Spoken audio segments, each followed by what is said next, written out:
Hello, everybody. Welcome to the Buckeye Weekly podcast. I am Tony Gerdeman, here as always with Tom Orr. Tom, how's it going? Tony, I've got a little case of deja vu. Do you have an idea why that might be? In fact, I do.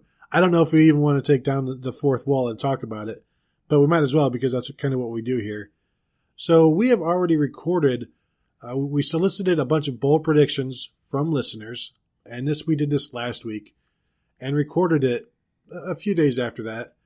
But many of these bold predictions, Tom, they ended up involving a full college football season. And now that we know we're not going to get that, we've had to revisit these bold predictions and kind of just bring them back into the current reality because we didn't really want to air the episode as it was because not only was it, Tom, out of date, it was out of reality basically at this point. Yeah, I think if anything, we have both learned a valuable lesson about planning ahead and working ahead and why procrastination is always the answer. So lesson learned. We will never do that again. But yeah, there were a bunch of predictions about, players reaching certain statistical milestones. And it's like, well, in a 15-game season, well, friends, there is probably not going to be a 15-game season at this point. So have to adjust our maths a little bit now. And then once the Big Ten schedule is set, we will also have to revisit or redo our own bold predictions, even though our episode is already out with the bold predictions. But this is good because I wasn't entirely happy with my bold predictions. And I was also terribly unhappy with yours as well. So this will give you a chance to redeem yourself to me.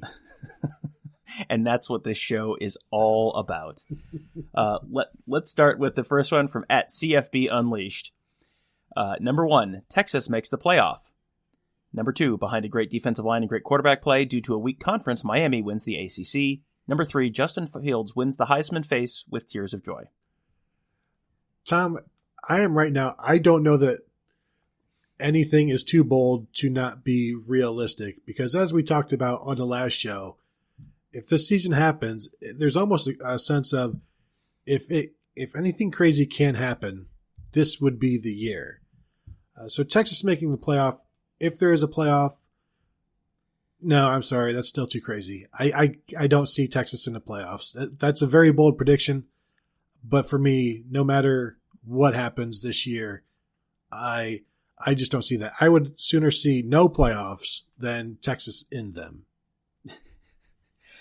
This is definitely a year where the more bold your prediction would have seemed 6 months ago, the less bold it is now, because with the smaller sample and the uncertainty of, this is going to be 8 games versus 9 games versus 10 games versus some leagues may play only conference games. Some leagues might play some non-conference games. They might play a full schedule. Like, there's just so much uncertainty right now that you're going to have a ton of variability. And this is something we talked about on the last episode, or two episodes ago, where you have, if you're playing teams multiple times in a season, for example, which is something that's a possibility, you could have teams just completely just no-showing certain games and losing to teams they should never lose to or beating teams they should never beat. I mean, just completely crazy stuff. So there's so much variability in this season that I am willing to accept Texas makes the playoff because this is not like Kansas makes the playoff. I think that, 6 months ago, I would have said there are maybe 4 Big Ten teams with any kind of chance to make the playoffs at all, and really maybe 2 with a better than 25% chance to make the playoff. Now, yeah, I mean, you could see, could this be the year Michigan sneaks in or Minnesota sneaks in because they're, Minnesota somehow doesn't end up having to play anyone good from the East, and therefore they and Wisconsin has to play Ohio State and Michigan and Penn State because the schedule is weird or whatever. Sure. You want to tell me this is the year Minnesota makes the playoff? Sure. I could say there's at least some chance of that happening. So, could Texas making the playoff in a normal year? No, I don't think I would have expected Texas to make the playoffs at all. But this year, I mean, Sure. I mean, we can go through their schedule, but there's no guarantee that their schedule right now is what their schedule ends up being. So I'm not sure how much value there is there. Yeah, Miami winning the ACC behind a great D-line and great quarterback play. I can see this, especially considering I can see Derek King getting injured or sick and then Tate Martell taking over. providing that great quarterback play and leading the Hurricanes to an ACC title, which if they are ever going to win the ACC, it would have to be in a season like this where everything is just completely bonkers, and this is just one other thing that is bonkers. So yeah, I can. I'll call it bold, but I also don't think it's outrageous anymore. As you said, the bold levels have all declined here. And then Fields, I don't know what the Heisman face is. I assumed it was a typo of some sort. Good. All right. So Justin Fields wins the Heisman with tears of joy. Oh, Heisman probably, face with tears of joy, maybe? I don't know. But yeah, I mean, we know that is a very bold prediction that Justin Fields is going to win the Heisman. I wonder, you have to assume there would be a Heisman this year, right? I would assume so, and I would assume that it will continue to go to a quarterback from a top 5 team. So there you go. Yeah, probably. Very bold. Bold. Very bold. Now, here's a question for you about your second pick. Tate Martell, yes, Tate Martell being the great quarterback play. Say Miami has a outbreak of COVID in their defensive line room. Hear me out. Tate Martell, starting quarterback, also starting nose tackle. Tate Martell, Ironman football this year. What do you think? I mean, undefeated and unscored upon? Yeah, low man wins in football, and he would be the lowest man on that defensive line. So I like it. Can he hold up? Of course he can. Mm-hmm. Mm-hmm. Yep. Yeah, and really the only thing there, I mean, this is, Miami is in the Coastal, which we've talked about. The Coastal Division is the division with no actually good teams. It's just a bunch of So, sure, Miami winning the Coastal, and then, Miami wins the Coastal, and then, Clemson has a couple players get sick the week of the ACC championship game, and, it has to start a bunch of backups, and Miami pulls something out. Sure. Like, this is, as you said, if this is going to happen in some season, sure, this is the year it happens. Mm-hmm. Next one from at the block spot, similar, related. North Carolina makes the ACC championship game. Again, North Carolina's in the Coastal. That's the division with Virginia Tech, Duke, Georgia Tech, Miami, Pitt. Sure. I mean, North Carolina certainly is trending upwards right now. I don't know. I feel like this one is extremely possible. Maybe pushing 40% likelihood or something like that. Which at this point, this doesn't even feel that bold. It probably is a little more bold than it was probably a little more bold when it was initially sent to us. But at this point, this doesn't even necessarily feel like a particular whoa, that'd be crazy. I think they might be the favorites. So. To make this bolder, to make this actually bold, you would have to do what I did, which is have them winning the ACC. And that's really me as a predictor of bold things and an experienced bold predictor. Sometimes you got to take the next step. You got to take one more step. Like I could have said Justin Fields will be all Big Ten. No, I took the next step. Justin Fields will win the Heisman. That's what I do. That's how you make things bold. You don't just throw a prediction out there and say it's bold. You can't just put the label bold on it. You have to make it bold by taking that one extra step. And that's what I do. Okay, I'm not going to say Ohio State will continue to operate as a university. I will be bold and say Ohio State will continue to operate as a university and have a football team at some point in the future. Extremely spicy. Next one from at Zach55723357.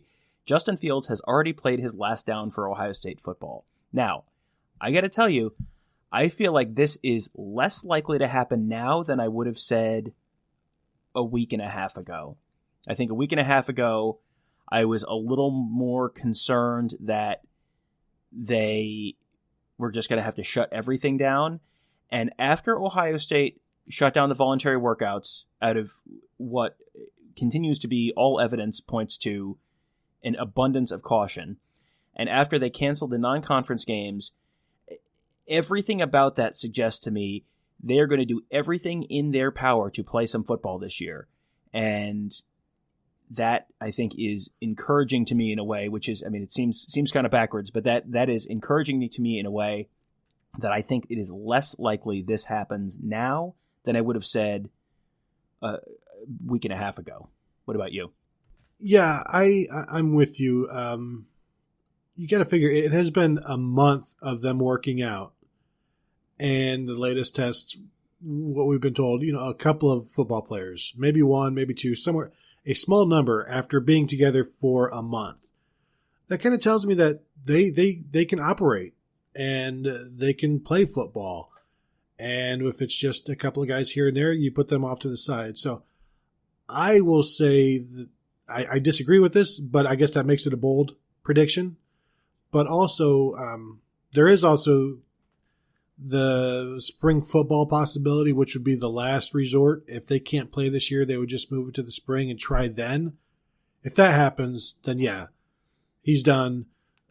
Other guys are done. Wyatt Davis, Sean Wade, maybe Chris Olave. Like the guys that you would expect this would have been there last season, the underclassmen, this would likely, it's unlikely most of them would play in the spring and instead would just enter the NFL draft because the NFL is not going to push anything they do back for college football, I don't think. It might behoove them to in order to get a better look at players.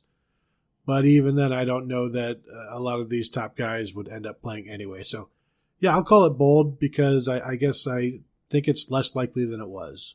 Next one from @SGottaEat1. Justin Fields will win the Heisman. Never mind, that's too bold. Yep. Prior to COVID-19, my bold prediction was that UGA would win the SEC, but I think that's going to be harder now that Jamie Newman and company lost so much time this spring to develop chemistry, timing, etc. This isn't really a question, Tom. This is like a prediction. Yeah. Here's what I was going to predict, but now I'm not. It's a prediction that's immediately walked back. Yeah. I guess, okay. We agree that you are no longer making a prediction. Thank you for adding to this show. No, but everything, the things that you came into the year thinking that, this, like after last season, you're looking at, because that's what you do. As soon as the season is over, you're looking ahead to next year. Like, oh man, what about Georgia next year? They're going. There's nobody else in the East, and now they're getting a quarterback transfer that's going to help the loss of Jake Fromm.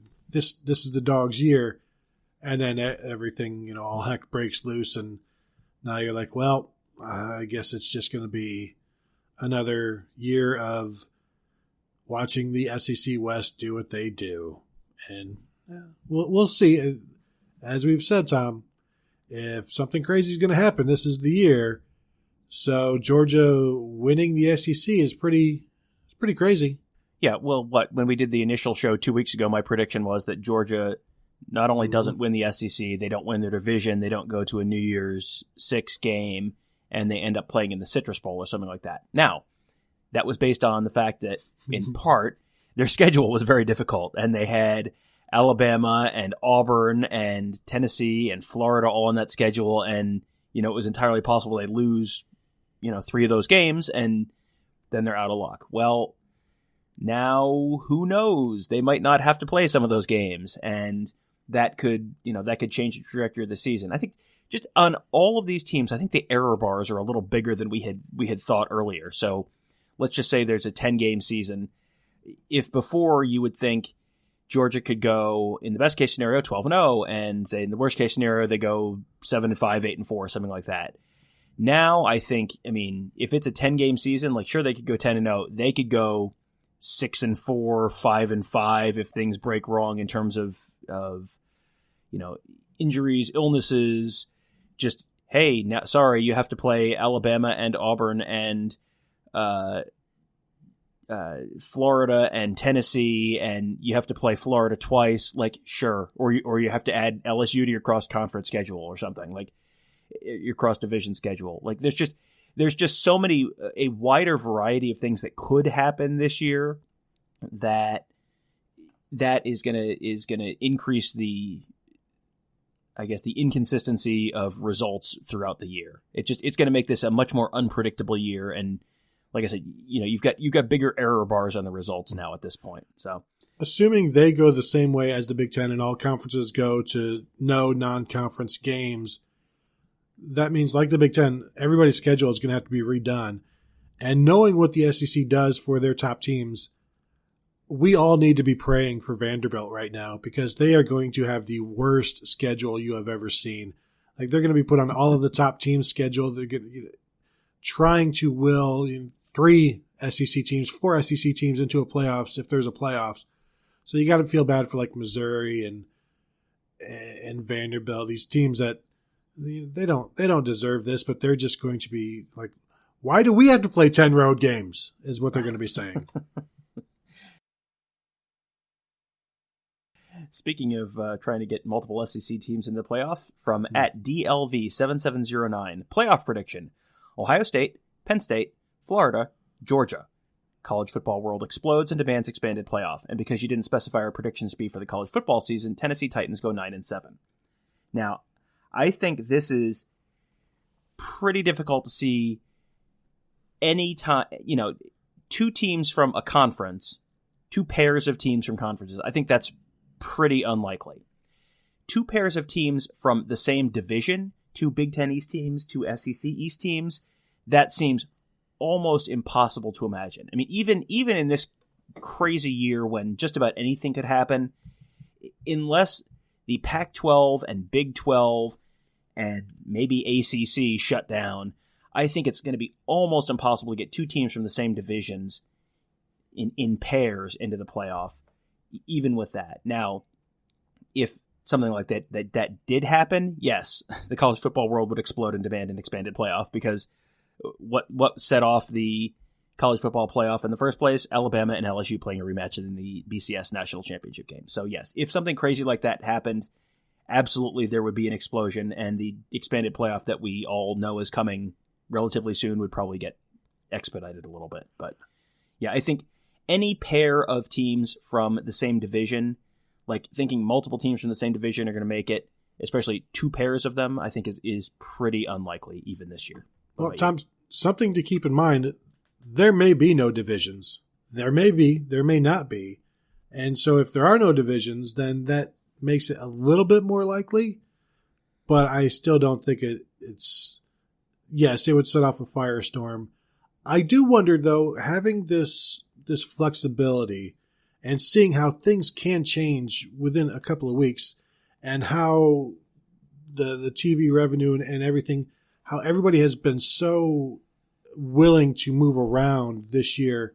I wonder if there is then the growing momentum for just, let's just expand 8 after the season. Like, we've done so much to make this season happen, and everybody has worked so hard and worked together. Why don't we just now, anyway, we've seen that we can move mountains as a sport. Why do we have to wait 2 or 3 or 4 years for the TV contracts? Why can't we just expand to 8 now? Certainly possible. I think they're going to be in a mood, if the TV networks are willing to tear up the contracts after this year and maybe to give them more money, I think everyone's going to say, yes, let us do the thing for more money right now, please, immediately. Amateurism, huzzah! For the kids, frankly, an 18 play, yes, for the children. An 18 playoff this year would actually be pretty interesting. You would almost have to. They could do something like that this year, and just maybe you make the first round something regionalized where it's an 18 playoff, but 2 Southern teams are going to play in one of them, and 2 Western teams are going to play in one of them, and 2 Big 12-ish, Big 10-ish teams are going to play in one of them, and you're trying to keep people sort of within their region, but you're also kind of building. You're building your playoff field sort of that way in some way. So it's like a conference championship game, and then the Pac-12 champion plays the Big 12 champion or something like that, and that's sort of the first round of the playoff. But sort of, I don't know. I'm just sort of I'm sort of thinking out loud here, and it turns out that this is going to be sort of a difficult year to predict exactly what's going to happen 4 months from now. 5 months from now, 6 months from now. But yeah, you mentioned potentially doing away with divisions. I think if they do away with divisions, like a Florida and a Georgia or an Ohio State and a Penn State might be more likely to play twice than not at all, based on if you're doing away with divisions and you're trying to do this with teams that are located relatively close to each other geographically, using the same, thinking that I had a minute ago with the playoff first round, then yeah, Florida and Georgia are two of the closest teams in the SEC. So Georgia's probably going to play South Carolina twice and Auburn twice and Florida twice, more likely than not play Florida at all. So next one from John Wick 11, and this one we probably are going to have to interpret this one a little differently than we did when it was written. He said under 10.5 games are played. Now, I guess are we taking this for Ohio State? Are we taking this for teams in general? Because as of the initial announcement was 9 regular season games, but maybe we'd like to get to 10 regular season games, and then you have potentially a Big Ten championship game, and then are they just playing a playoff? Are they going to play bowl games? We don't know yet. So over under 10.5 games. Do you want to just take this for the most games any Big Ten team plays this season? Over under 10.5 games. That's okay. Fine. Okay, over under 10.5 games for the most for any Big Ten team this year. I don't think that's bold. That might be bolder. Would be like under 9.5. But when this bold prediction was made, we were looking at a 12-game schedule with a 13th game as a Big Ten championship game, and then the postseason after that. So, do we knock this down to 7.5 because of the 3 non-conference games? In which case, I would say I'm going over that. But as it stands now, under 10.5 games are played. Is that bold? I don't think it's bold because it might be highly likely, just based on Gene Smith's tone on Thursday. Like, the postseason was the furthest thing from his mind, but that's also kind of been the way it's been every single time we've talked to him about certain things, because this is a totally day-to-day process. So next week, this week, they will be talking about the postseason. So, I think it's likely at this point. Tom, I don't know. This is very tough. Will the school have to miss a couple of games or one game and still make the Big Ten championship game? And then will there be anything beyond that? I guess that's bold, right? Because you're thinking 10 games at the very least, and then some sort of postseason for at least one Big Ten team. So I guess that's bold, even though I think you'd have a lot of people say, well, yeah, of course, it's definitely going to be under that. Yeah, if you curve this down to under 7.5 games are played to reflect the loss of the non-conference games, then yeah, that's real bold, and I think it's probably over that. If you take it as under 10.5 games right now for the maximum number of games that a Big Ten team plays this year, it's probably not particularly bold.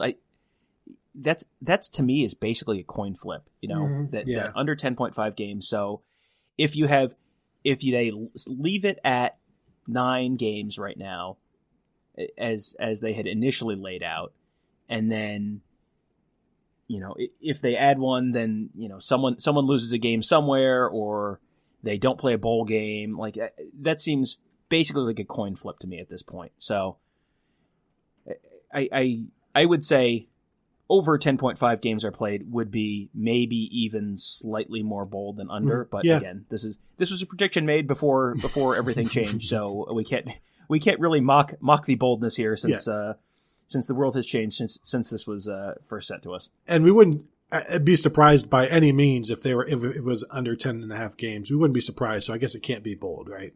Right. Next one, boy. We recorded this show last week, and I'm going to try it again, but I don't think I'm going to do any better on pronouncing this username. Tiakfade Harala. That sounds like if you play it backwards, I'm saying Paul is dead or something. USC wins the Pac-12, and Keaton Slovis goes to New York as a Heisman finalist. Again, this isn't nearly as bold as it would have been a week or two ago. And, I guess, I don't think the Pac-12 as it is kind of crazy on its own and can spit out a different champion whenever it likes. So I don't think this is terribly bold, especially now. Although, Tom, if we're talking about how Clay Helton is not that great of a coach, you would have to think it's going to be the best coaches that handle this. And him not being one of those best coaches, and they lose 3 or 4 games every year or whatever because they lack of focus or whatever. And this is LA, and it's like Miami, those players can't stay focused. LA, they can't stay focused. I guess this has to be bold because I could see USC going 3-7 or 4-6 this year just because, based on the fact that Clay Helton's going to lose games that he shouldn't, and also because he's just not able to get his program build a foundation that can work in adverse situations. So, yeah, I'm going to say it's bold, and I can't see Keaton Slovis going to New York as a Heisman finalist with a 5-5 record. It's interesting because a couple of the teams that we've talked about earlier in the show about potential playoff teams or conference championship teams are the teams that we look at as the ones that have just the internal cultural rot where they consistently underperform, Texas and Miami, and you'd certainly have to put USC in that category. Where if you look at the recruiting rankings, it's like, oh, they should be a really good team, and yet every year they're not. Every year they underperform that, and it happens over the span of enough years and enough different coaches that it's like, okay, there's something systemic there that has not been corrected. So yeah, I think there is definitely something to that you could, in a year where it's real weird, and we've talked about all the potential focus issues, like, are you going to tell me that this is the year that Miami players are completely just locked in and they are just on a mission and they are going to not melt as soon as the temperature dips below 50 degrees? Like, I don't know if I see that. And I don't know if, I when we did our bold prediction show, I said Clay Helton does not get fired. And I think I'm still going to stick with that. But based on the fact that USC probably still doesn't have the money to fire Clay Helton, and probably will not even if they play sort of half of a season this year. And I just, part of the concern that I had with USC is their schedule is awful. They have Stanford and Washington and Oregon out of the North. Well, if the Pac-12 ends up restructuring things and you're only playing divisional schools, all of a sudden that South, that schedule looks a lot more manageable.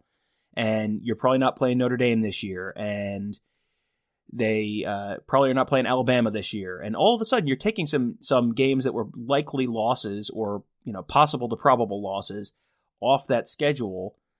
And if they end up not playing Oregon or not playing Washington or not playing Stanford, like those, you replace some of those with Arizona games, and all of a sudden, like, yeah, that they could end up sneaking in and winning the Pac-12. You go 9 and, well, I was going to say 9-3, but you go, I don't know, 7-2 this year and sneak into that Pac-12 game, and someone's quarterback gets sick or something the week of the game. Like, sure, whatever. Yeah, Keaton Slovis going to New York as a Heisman finalist. Maybe he's just going to completely light up teams this year, but that one, I think USC wins the Pac-12 is more likely to me than Keaton Slovis going to New York as a Heisman finalist, just because Keaton Slovis going to New York as a Heisman finalist probably requires USC to win the Pac-12, and USC winning the Pac-12 does not necessarily require Keaton Slovis going to New York as a Heisman finalist. Mm-hmm. Next one. Do we want to skip the one from Low Country Buck, or because we're getting into some math conversion time here? Chris Olave gets 1,000 receiving yards. That now is almost certainly not going to happen unless, because that's now the equivalent of probably 1,400 receiving yards. If Chris Olave gets 1,000 receiving yards this year, God bless, that would be quite a season. But yeah, that one's difficult. And C. Mitro 4, Justin Fields throws 10 interceptions this year, but in big games is focused and shows he's much better than last year. You want to scale that down to 8 interceptions this year? if he throws 10 interceptions this year, and if he averages 1 interception a game, that's not great. That's Jameis Winston territory, and would not be good for a defense that may have to. It wouldn't be good for an offense that may have to outscore some teams here and there. And while I know C Metro 4 says the big games he would be fine, okay, but then now he's throwing 2 interceptions against Iowa. How does that fare? So say 8 interceptions. I don't think that's particularly bold, especially this year. Yeah, I mean, I think we both are expecting more interceptions from him this year, just based on being a little more aggressive and not quite as risk averse with his throws. So, yeah, I could see 8 interceptions happening this year for sure.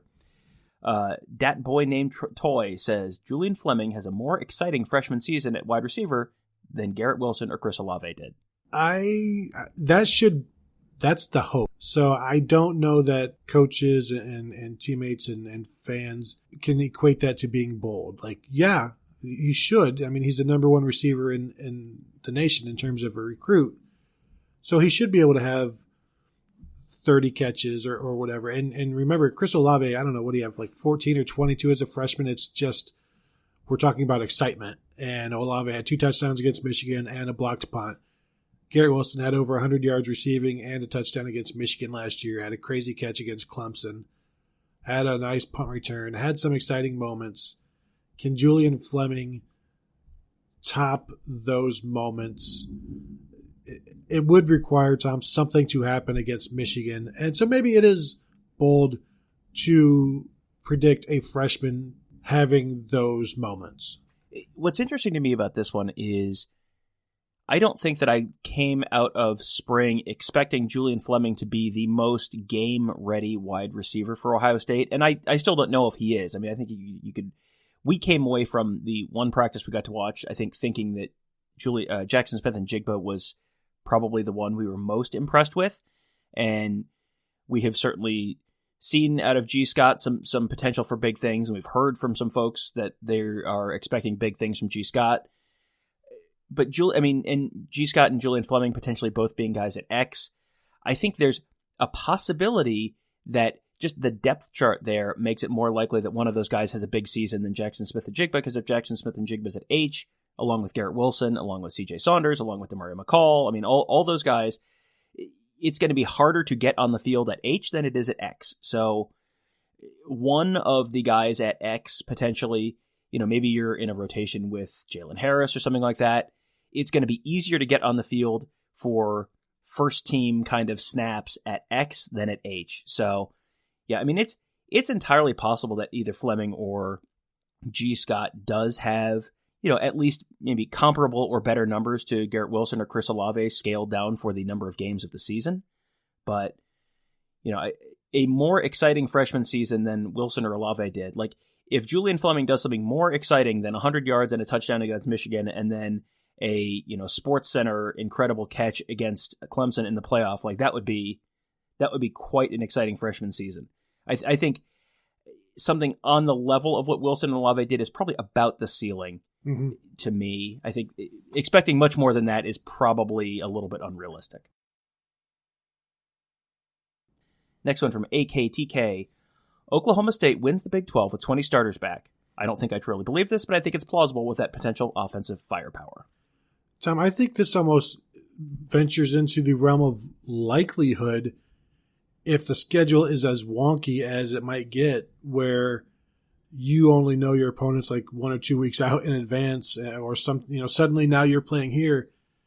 And with that offense that they have, you might want a little bit more time to prepare for it. And they have a defense. It's a Big 12 defense, whatever you want to make of that. But I think they've got enough to where they pose significant problems. But then again, it's hard to – they also will lose a game that they shouldn't. Or not even necessarily a game they shouldn't, because they only have so much talent. So there are games they should lose. They will lose one of those and then also lose a game they shouldn't. And now you've got 2 losses. And somebody has the tiebreaker over you. So I guess we can call it bold because they're not the favorite. Oklahoma is still a favorite. Texas is probably number 2 in there. But I think Oklahoma State is a sneaky good pick. So I can go with bold. Yeah, this is an interesting one because, I mean, I talked about how big the error bars on a lot of teams are for this fall.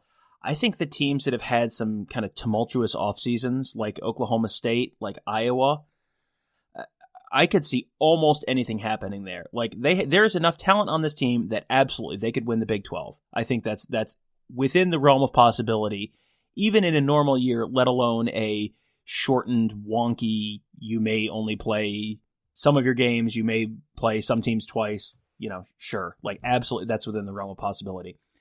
Oklahoma State going like 4-6 this year, absolutely. I could see that happening. It's just they have just had the weirdest season, and they've had all sorts of off-field stuff with Mike Gundy and players getting upset with Mike Gundy, and I do wonder what the mentality and the mindset in that building is right now, and kind of the same thing with Iowa with what happened with Iowa's strength coach, and that can go a couple different ways. Everyone wants to say, oh, we're going to circle the wagons and we're going to have the most incredible season we've ever had, and we're going to shock the world. And it's like, yep, sometimes that happens, and then sometimes it's 2011 Ohio State. Like there is a very, very unpredictable element of this, even beyond all the normal unpredictability of a shortened season and weird unpredictable schedule. Like all the off-field stuff at Oklahoma State is like, yeah, I mean, virtually anything could happen at Oklahoma State this year, and I could be like, yeah, all right, I could see that. Like they're just a team that 4-6, 10-0, sure, absolutely, sure. Makes sense. Absolutely. I think we all saw that coming. Yes. Buckeye RV says Jackson Smith-Njigba has the best seasons of all the freshman wide receivers, including a special teams touchdown. I think the only part of this that I think is bold is the special teams touchdown, because he was not someone I don't believe that we saw back returning kicks or returning punts when we were at practice. That was Mookie Cooper. I think there's a decent chance that Demario McCall is the guy who's kind of the main kick returner, punt returner. Garrett Wilson probably is, maybe the starting punt returner if it's not McCall.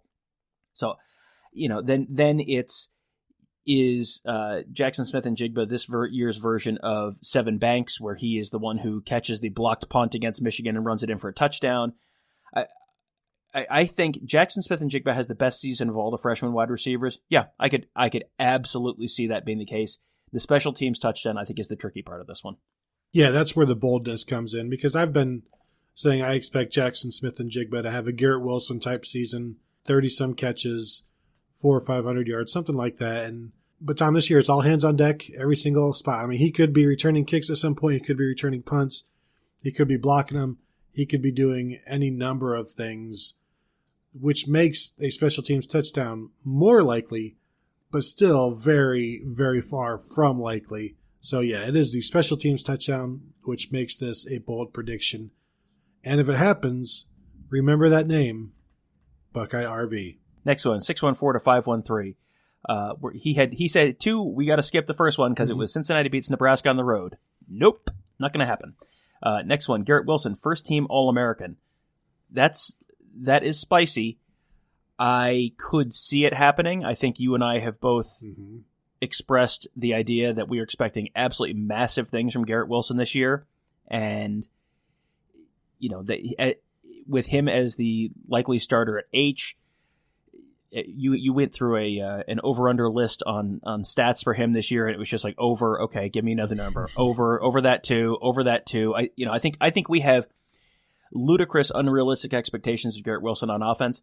And, I know this is not supposed to factor into it, but he's also potentially a game breaker on special teams as a punt returner. So, yeah, I could see Garrett Wilson as a first-team All-American. What about you? Yeah, hype helps.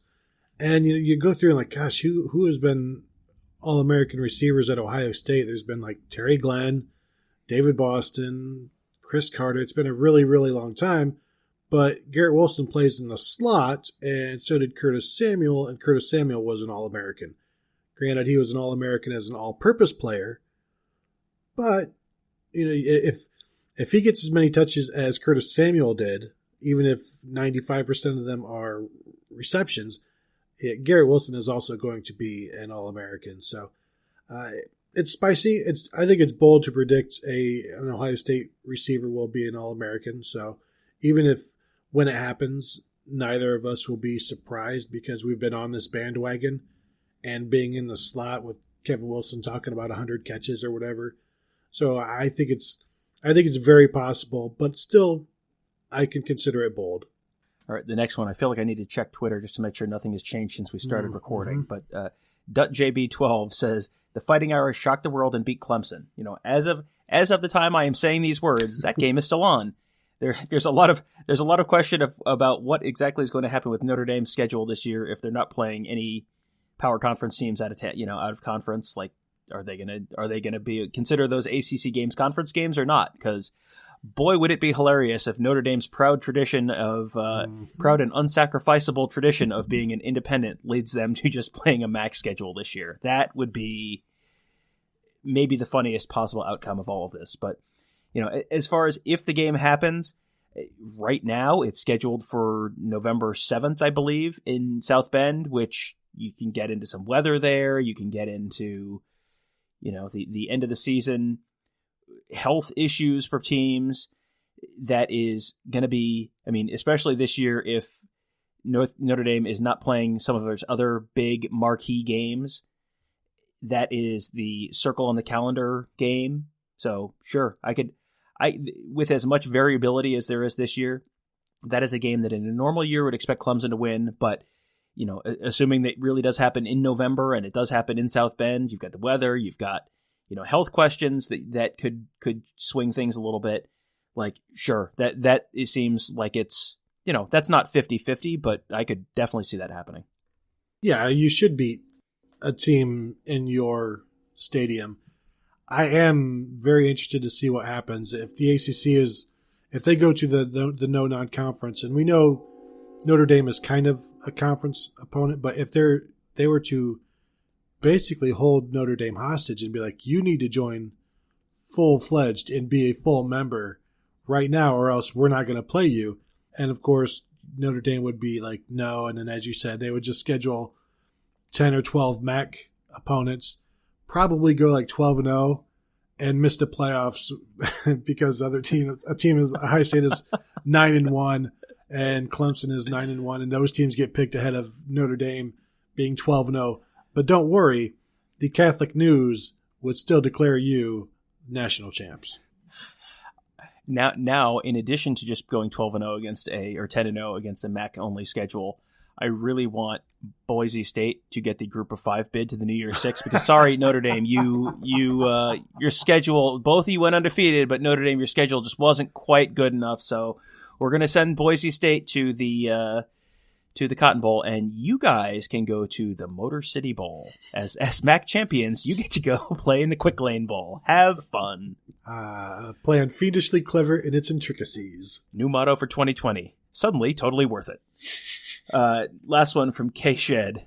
Rowan McCullough will have a bad snap. Now, that seems, based on family genetics, that seems spicy. But, Liam McCullough, 4 years, was, as we have said, the only perfect long snapper in the history of the sport. So, at some point, someone is going to have a bad snap. Like, it's going to happen. Ohio State missed an extra point last year because it was raining sideways at the end of the Miami game, and that snapped a 200 and something streak of extra points. At some point, you're going to have a bad snap. It is going to happen. Perfection is an unrealistic expectation, even for a McCullough. So, I think that will probably happen at some point. And please do not get on him too badly, because literally no one else has had a perfect career as a long snapper. So that is probably not a realistic bar to hold him to. Imagine this now, Tom. Thinking that a McCullough is going to have a bad snap equates to like hating on a kid. It's like, well, we're just saying like the probability is there that there could be a bad snap, and just that's all we're saying. We're not saying he's the worst. We're not saying that. We're saying he may have a bad snap. That's all. And sure, for the McCullough family, that is tantamount to like calling out their mother or something of that nature, or just totally bad-mouthing their entire existence. All we're saying is there may be a bad snap, and that's it. May not be. Everything may be perfect. But as 2020 continues to show us, perfection is kind of fleeting anymore. So that's all. It's nothing personal. It's just a fun podcast, Tom. We're just having fun here. That's all. 2020, perfection remains elusive. Yeah, this has been a year, and I think if we have learned anything this year, it is that everything is extremely predictable, and you should definitely assume that you know exactly what's going to happen, and it will definitely happen exactly the way you think it is. So, yep, absolutely. And also, if you disagree with somebody, be very angry about it and attack. And what 2020 motto is that? Just be angry and attack? Is that sufficient, Tom? 2020, #rage all the time. All right, that'll do it. We have recorded so many podcasts in the last few days, Tom. This has been amazing. I couldn't have done it without you. I wouldn't have done it without you. I had to do it because of you, I guess. This is, as I said, this is what we get for planning ahead and trying to work ahead and not procrastinate on everything. So never that's again. on us. Sorry about that. We will never make that mistake again. Nope. So we do want to thank you all for listening, even if you didn't get to listen to the previous show. The first real bold predictions from the listeners. This was just the reboot of that. And I'm sure it turned out great. Don't get me wrong. But again, we will never plan ahead again. We apologize for that.